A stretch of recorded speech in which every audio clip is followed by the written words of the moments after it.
দেখাবো কিভাবে লাউ গাছের কাটিং করতে হয়। আর এই কাটিংটা করলে লাউ অনেক বেশি পরিমাণ ধরবে। তো এটার পদ্ধতিটা হচ্ছে এই পাতাগুলা একদম শুরু থেকে 12টা অথবা 9টা পাতা গুঁড়ে ডোকাটা জাস্ট কাইটে দিব। 1 2 3 4 5 6 7 8 9 10 11 12 এখানে আসছে। তো এই জায়গায় আমরা এই মেইন যে ডোকাটা আছে এটা আমরা কাইটে দেব। এটা এখন আমি রাউন্ড করে কাটলাম।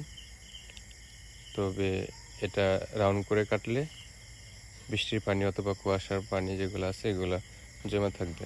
এটা অবশ্যই অ্যাঙ্গেল করে কেটে দিতে হবে।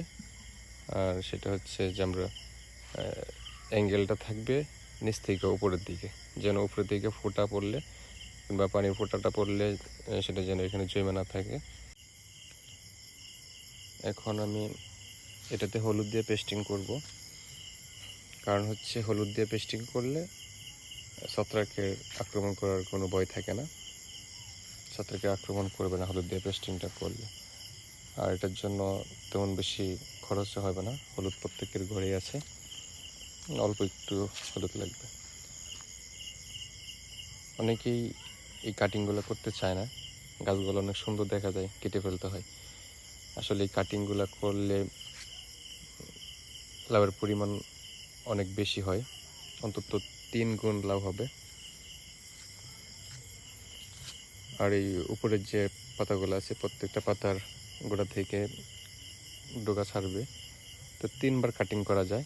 এখন আমি ফার্স্ট কাটিং দিলাম, এরপর সেকেন্ড কাটিং, থার্ড কাটিং।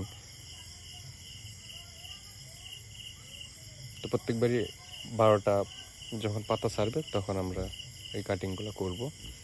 আর এই নিচের ছোট ছোট চিকন যে ডোকাগুলো আছে এগুলো আমরা কেটে দিব।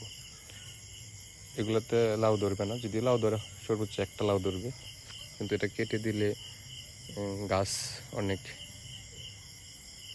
খাদ্য সঞ্চালন করতে পারবে। তো আমি কেটে দিলাম। তো এখানে আমি হলুদ দিয়ে পেস্টিং করে দেব যেন ছত্রাকের আক্রমণ না করে।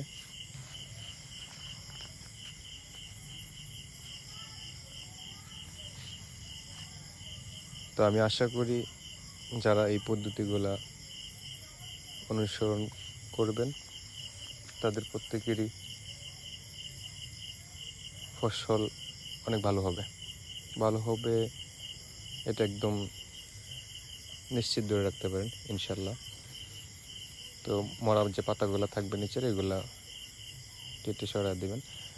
আর কাটিং করার সময় অবশ্যই খেয়াল রাখতে হবে, সেটার জন্য অবশ্যই ধারালো ব্লেড, কেসি, ছুরি দিয়ে করতে হবে।